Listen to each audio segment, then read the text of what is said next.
Amigos y amigas de Patria para Siempre y Patria para Todos. Hoy viernes 21 de mayo,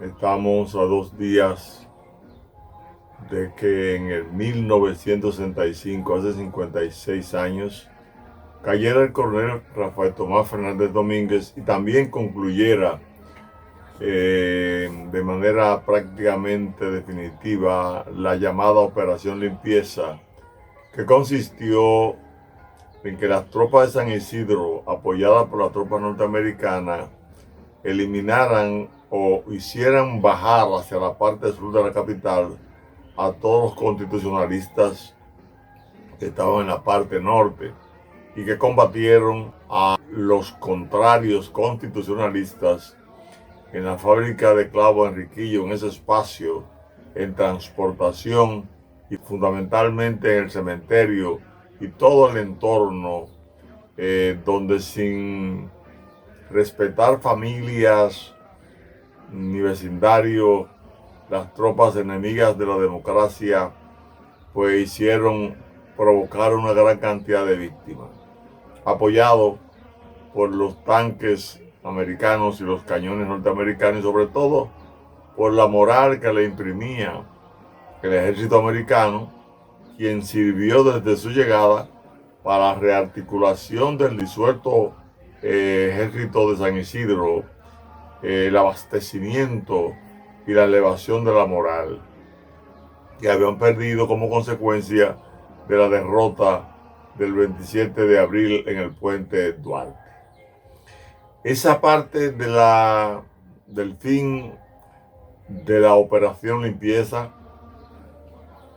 nos llevó o nos lleva a hacer las conclusiones siguientes. Si bien es cierto que las tropas de San Isidro pudieron vencer en ese espacio de unos 6 días a las tropas constitucionalistas que estaban separadas de su alto mando, que estaba en Ciudad Nueva, los militares de San Isidro no demostraron ante el ejército norteamericano que eran capaces de continuar el ataque hacia la zona constitucionalista. Hubieran perdido, como perdieron el 27 de abril. Los americanos lo que hicieron fue quedarse en el cordón de seguridad y comenzar a dejar pasar una serie de infiltrados contrarios a la revolución, espías, personas expertas en mensajes distorsionadores para que la gente se confundiera. Utilizaron todas las artimañas posibles para tratar de disminuir la moral de los combatientes constitucionalistas que estaban en la parte sur de la capital y quienes habían demostrado que iban a resistir hasta donde sea posible, porque lo que ocurrió en la zona norte no afectó la moral constitucionalista, sino que la impulsó a defender el honor y la dignidad de la patria.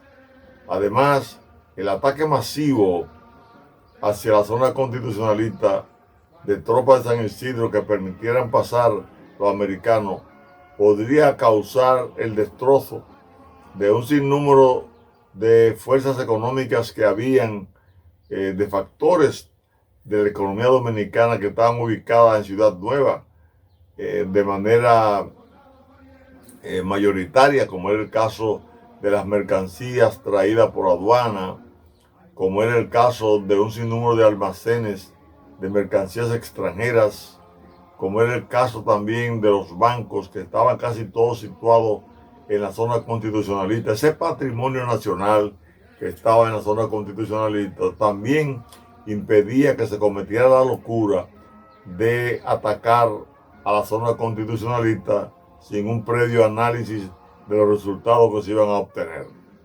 Realmente los constitucionalistas tampoco podían salir para expandir la revolución por todo el país porque estaba el cordón de seguridad por medio. Realmente Las estrategias trazadas por las tropas norteamericanas, repetimos, de trazar el cordón de seguridad, reponerle la moral a los de San Isidro, organizarle un gobierno de facto, abastecerlo en términos logísticos, el ataque permanentemente a Radio Televisión Dominicana para disminuir la propaganda constitucionalista que llamaba al patriotismo. Todas esas cosas favorecieron a que los constitucionalistas no pudieran salir a desarrollar la revolución fuera de la capital. Solamente hubo un grupo que se colocó fuera de la capital, que fueron los cadetes de la Academia Militar Batalla de las Carreras, quienes el 25 en la noche, domingo, salieron a unirse al pueblo y lo hicieron por San Pedro de Macorís porque no lo podían hacer por el puente Duarte, era el único puente que se podía cruzar porque ahí se estaba combatiendo y las tropas con que se iban a encontrar los cadetes y los oficiales de la Academia Militar Batalla de las Carreras eran con las tropas realmente ya contrarias que se tenía en ese momento y se optó en la madrugada del domingo, amanecer lunes, irse a San Pedro de Macorís y llegar a San Pedro de Macorís a eso de las 5 de la mañana en camiones, entrar a la Fortaleza México, que así se llamaba, donde no hubo resistencia alguna y donde los cadetes pudieron, o pudimos, porque ahí estábamos nosotros también, penetrar al arsenal que había en esa fortaleza, tomar las armas y hacer puestos de vanguardia de resistencia más adelante del puente sobre el río Iguamo.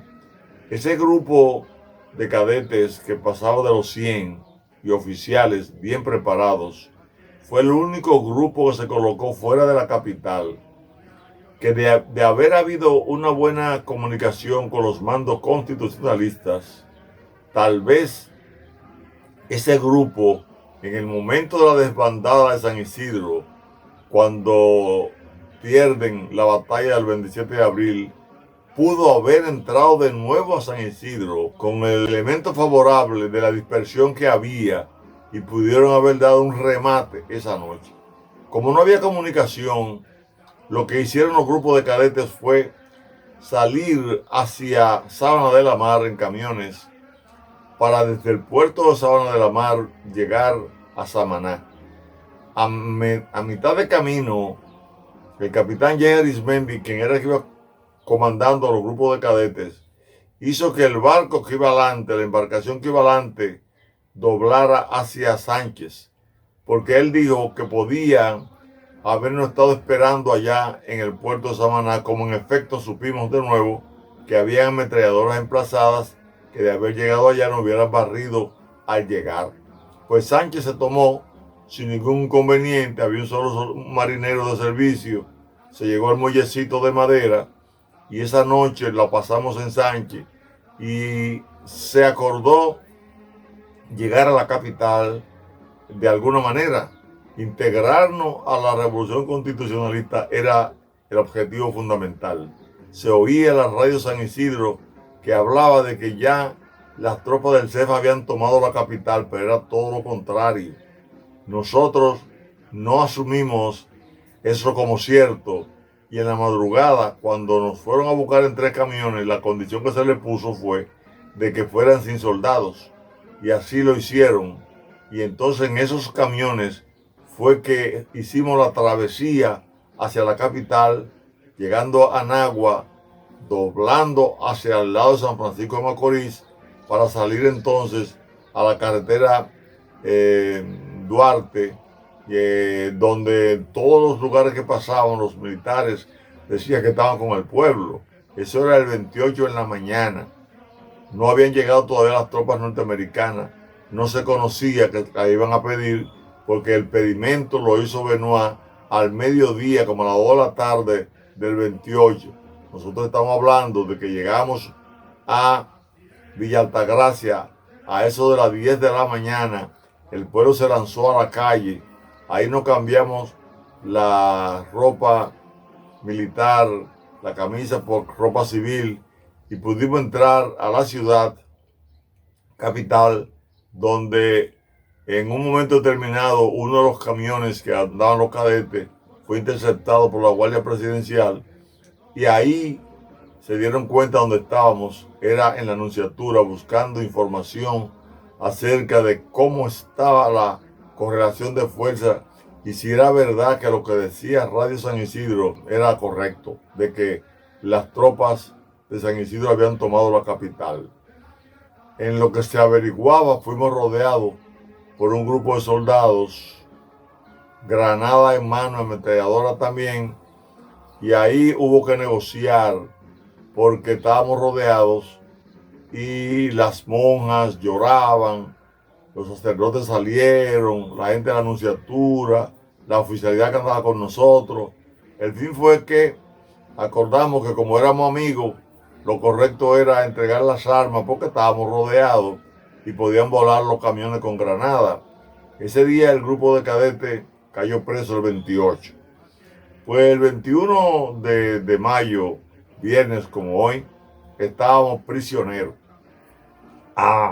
En ese trajinar de aquel momento, así había muchos prisioneros en el estadio Quisqueya, en las diferentes bases navales que estaban a favor de lo contrario a la revolución. Eran épocas muy difíciles, pero ese día 21, como hoy, llegó entonces procedente de Brasil el general de 5 estrellas Hugo Panasco Alvim, que fue enviado por la dictadura brasileña acompañado de 1.170 soldados.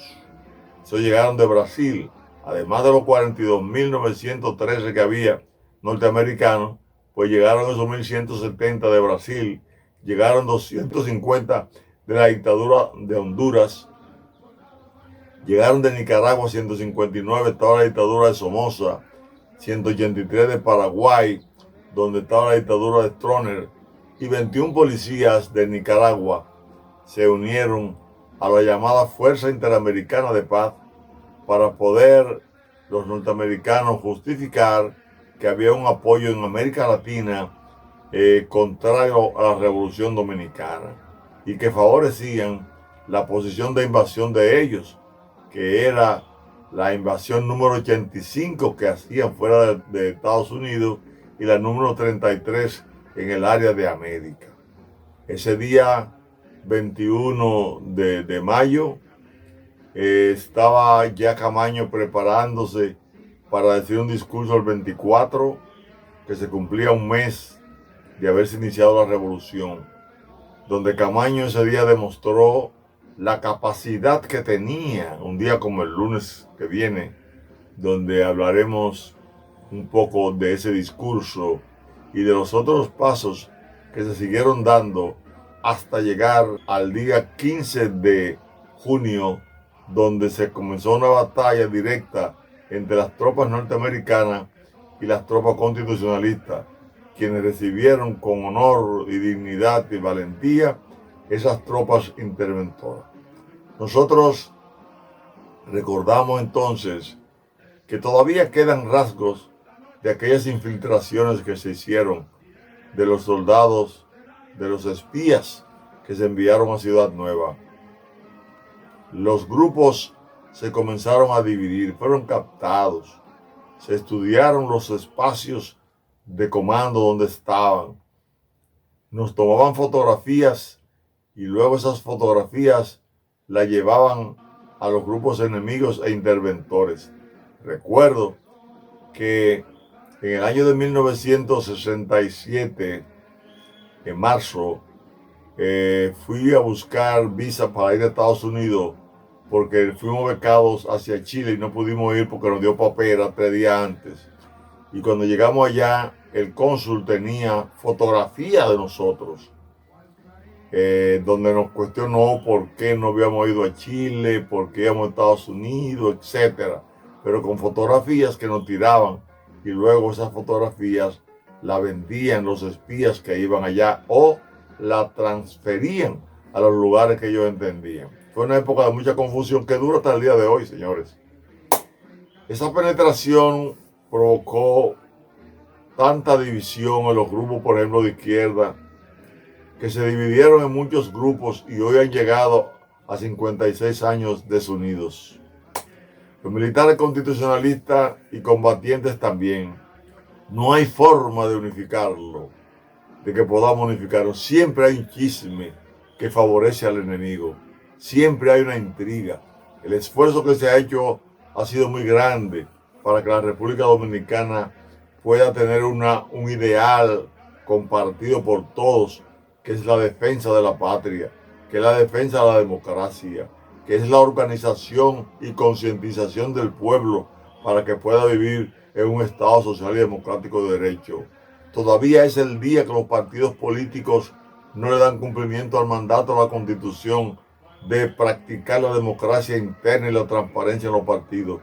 Todavía hoy, considerando número 2 y número 3 de la ley 33-18, se clama por la institucionalidad de los partidos, por lo inaplazable de la institucionalidad de los partidos, porque es a través de los partidos que llega la gente al poder. Y si llega al poder por partidos viciados, con elecciones viciadas, vamos a tener entonces un Estado viciado que va a provocar toda la corrupción que se ha venido dando. Y una lucha como la que se está llevando a cabo ahora, en algún momento podría tomar algún signo de peligro, por lo que hay que estar permanentemente atento y pasar a educar a la población, aplicar lo que plantea la ley de partido 33-18 en su artículo número 34, que ordena la educación de todos los miembros de los partidos políticos y de la sociedad. Si no hay una educación que nos concientice para amar y defender la patria, vamos a seguir siempre divididos. Y cada persona va a querer ser el mejor héroe, el que más combatió, el que fue el mejor soldado. Hay un autor, Napoleón Hill, en las leyes del éxito, que plantea que en una revolución, en una guerra, todos los que participan tienen su gloria, desde el barrendero hasta el que está en una trinchera combatiendo, el cocinero, porque ¿qué sería del combatiente si no tiene con qué comer, si no es abastecido? ¿Qué pasaría si no se limpia? Sobrevendrían muchas epidemias que podrían acabar con el ejército que está combatiendo, como ocurrió, por ejemplo, con los españoles, cuando la guerra de la restauración, muchos murieron de epidemias. Y eso pasó también en Haití, con los 58,000 soldados que mandó Napoleón bajo el mando de su cuñado Leclerc. Ahí se vio la importancia de la limpieza para la salud del soldado. El soldado tiene que estar fuerte. Es decir, en una revolución o guerra civil o patria, vale mucho el orden, y quienes ordenan y quienes abastecen y quienes ayudan a la alimentación, etcétera, los que tienen el cuidado de los puestos de vigilancia, todos esos contribuyen conjuntamente con los que están en las trincheras. Las revoluciones y las guerras es una acción combinada, donde un grupo colectivo, de manera ordenada, bajo un mando jerarquizado, puede llevar a cabo la tarea. Y mientras más ordenado esté, más moral va a tener. Y mientras más moral va a tener, más puede combatir. Y mientras mejor combata, más puede conservar u obtener el triunfo. La revolución es una gran enseñanza, la revolución de abril, de muchos factores que todavía se heredan.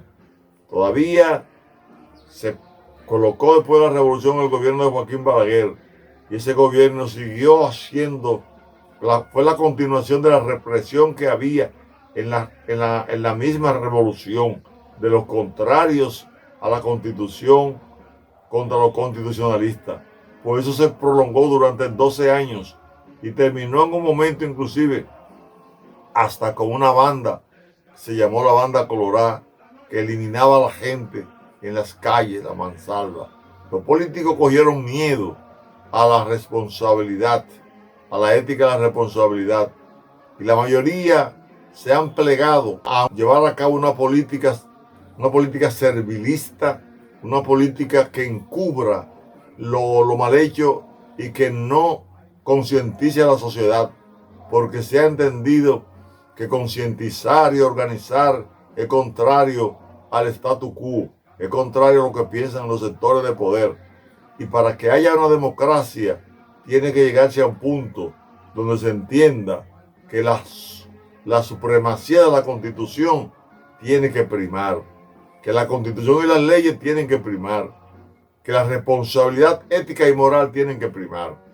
Esa es la lucha, esa es la revolución pendiente, que es una revolución pacífica, pero sistemática y ordenada. Hay que llevar al seno del pueblo la conciencia que nos trae la Constitución. Hay un aspecto en la presente todavía en nuestra responsabilidad. Se combatió contra el extranjero, se combatió contra los colaboracionistas de ellos, de aquí, que pidieron la intervención y estuvieron del lado de los que pisotearon la soberanía. Pero no se ha cumplido con la Constitución. Se quería que se repusiera, pero si no se pudo reponer, la mejor manera de servirle a aquel acontecimiento es educando en Constitución a la población. Tenemos que constitucionalizar la vida nacional. Cada hombre y cada mujer debe saber cuáles son sus deberes y cuáles son sus derechos para que los congresistas puedan cumplir con lo que manda la Constitución y las leyes, para que el Poder Judicial lo pueda hacer también y para que los hombres y mujeres del Poder Ejecutivo lleguen a los cargos en base a lo que dice el artículo 142 de la Constitución, en base a los méritos y la profesionalización. Porque necesitamos un Estado eficiente, un Estado honesto, un Estado inteligente. Bueno, la tarea que tenemos después de llegar hasta aquí es seguir pensando en el país y que hay posibilidades de que vivamos muy bien. Si la represión o la acción contra la corrupción sigue, vamos ganando. Si preparamos al pueblo para la prevención de la corrupción, vamos ganando. Si unificamos esfuerzos para engrandecer la patria será grande. Y será grande, de seguro, el día que aquí entendamos que lo que hay que hacer para salvar la patria es que se cumpla con la ley y punto. Hasta el próximo lunes 24. Mientras llenos de noble ansiedad, nuestros campos de gloria repitan.